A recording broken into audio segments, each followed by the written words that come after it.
Bertumbuh dengan iman, Menjadi pintar dan hebat yuk belajar firman Tuhan. di program Sekolah Minggu Gembira.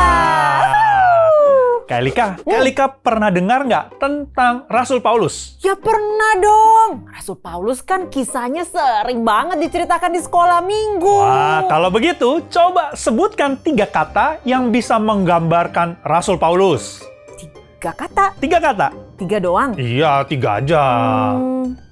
Penulis. Nulis. Karena kan Rasul Paulus nulis kitab ya. Hmm. Oh, dia berani. Berani. Oke, satu lagi. Satu lagi menurut aku setia deh. Wah, 100 buat Kak Elika. Benar. Rasul Paulus sering menulis surat untuk jemaat-jemaat yang tersebar di berbagai tempat. Betul. Nah, sekarang nih pertanyaannya agak lebih sulit sedikit. Boleh. Ayo, aku yakin aku bisa jawab. Mantap, Kak Elika ini percaya diri banget ya. Berani. Nah, pertanyaannya, Kak Elika apakah tahu berapa surat yang ditulis oleh Paulus dalam kitab Perjanjian Baru? Hah? Perjanjian baru. Berapa banyak suratnya yang ditulis nih? Oh, Berapa? 13? Wah, kok Kak Elika bisa tahu? Bener 13. Iya, gampang dong. Kan Yesus itu kan punya 12 murid. Jadi aku merasa Paulus ini kan karena murid ke-13. Jadi aku ingetnya Paulus nulis 13 surat. Oh, luar biasa sekali Kak Elika. Hebat nih ya. Nah, Kak Elika, di antara 13 surat itu, Ya.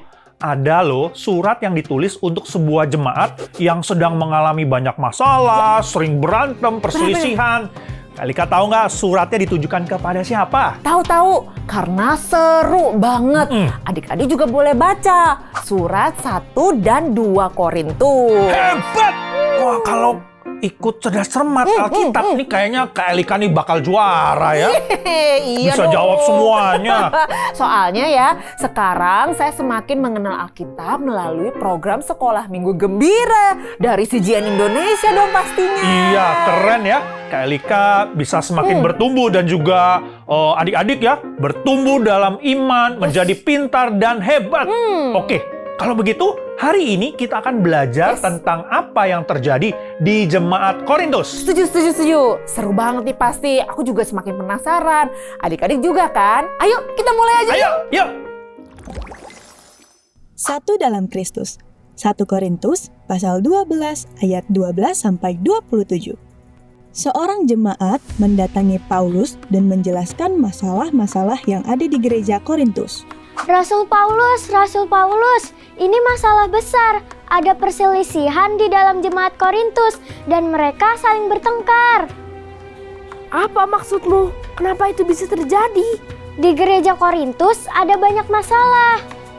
Di gereja Korintus, para anggota jemaat terpecah belah dan berdebat tentang pemimpin mana yang harus mereka ikuti. Saya mengikuti Apolos karena ia penuh dengan hikmat. Saya mengikuti Paulus karena ia yang mendirikan gereja kita.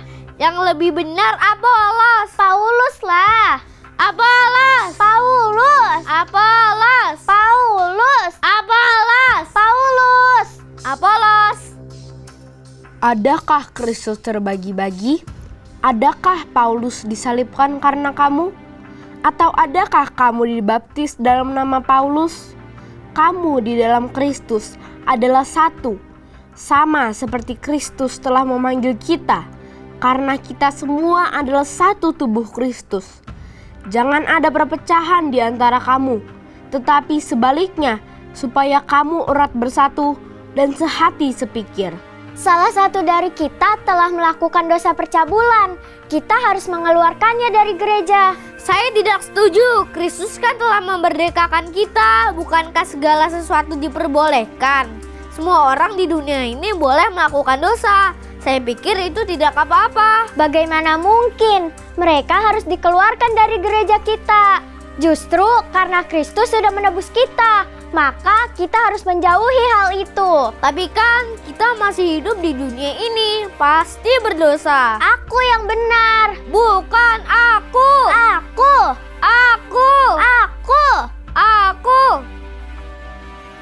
Kenapa kamu tidak menjauhkan orang yang melakukan hal itu dari tengah-tengah kamu? Di dalam jemaat, Jangan bergaul dengan orang cabul, kikir, penyembah berhala, pemfitnah, pemabuk, ataupun penipu. Dengan orang yang demikian, janganlah kamu sekali-kali makan bersama-sama, sekalipun menyebut dirinya saudara. Usirlah orang yang melakukan kejahatan dari tengah-tengah jemaat. Jadi, peliharalah persekutuan dalam Roh Kudus. Saya memiliki karunia untuk bernubuat. Dengarkanlah nubuat Tuhan terlebih dahulu. Saya akan bicara dulu. Hah? Apa maksudmu? Saya memiliki karunia berbahasa roh. Jadi saya yang akan berbicara terlebih dahulu. Haha, tidak. Jelas saya yang duluan bicara. Saya yang seharusnya duluan. Anda bisa bicara setelah saya selesai. Saya duluan. Saya duluan. Saya lebih tua. Saya yang lebih tua. Saya duluan. Saya duluan. Saudara-saudara, sebab Allah tidak menghendaki kekacauan, tetapi damai sejahtera. Setiap orang harus menggunakan karunia yang telah diterimanya, tetapi dengan tertib dan saling menghormati satu sama lain. Semua kasih karunia adalah untuk membangun dan menyatukan satu tubuh, yaitu gereja. Ketika kita bersatu menjadi satu tubuh, saling mengasihi, maka kemuliaan Allah akan dinyatakan. Wow, hebat. Rasul Paulus terus mendorong jemaat Korintus menjadi satu tubuh di dalam Kristus. Ya, benar sekali. Dan hebatnya, Rasul Paulus menjelaskan hal ini kepada kita dalam 1 Korintus 12 dengan cara yang sederhana. Betul. Tapi tunggu dulu, gimana ya jelasinnya ke adik-adik ini? Nah, tubuh kita kan dibagi menjadi beberapa bagian yang memiliki fungsinya masing-masing ya. Betul. Coba adik-adik ikut menjawab ya. Mata digunakan untuk Melihat, benar, melihat. Bagaimana dengan telinga? Digunakan untuk mendengar, Kalau mulut digunakan untuk berbicara. ya, benar. Jadi semua bagian tubuh kita ini memiliki fungsi yang berbeda-beda, tetapi membentuk satu tubuh. Oh, jadi itu ya sebabnya Rasul Paulus juga menjelaskan bahwa jemaat itu seperti satu tubuh. Ya, benar sekali Kak Elika. Setiap anggota memiliki peran yang berbeda-beda. Ya, ya. Dan kita membentuk satu tubuh di dalam Kristus. Setuju. Tapi aku jadi sedikit bingung nih ya. Adik-adik bingung juga nggak ya? Kenapa? Karena ada nggak sih anggota tubuh yang lebih penting daripada yang lain? Nah, coba. Ayo, kalau Kak Elika sendiri, kira-kira menurut Kak Elika bagaimana? Menurutku sih semuanya penting ya Pendeta Michael. Dan pastinya kan fungsinya berbeda-beda. Jadi semuanya punya tugas yang spesial. Betul sekali. Gereja juga seperti itu. Semua anggota gereja sama-sama penting. Dan ketika setiap anggota menjalankan perannya dengan baik, maka gereja akan terbangun menjadi satu tubuh.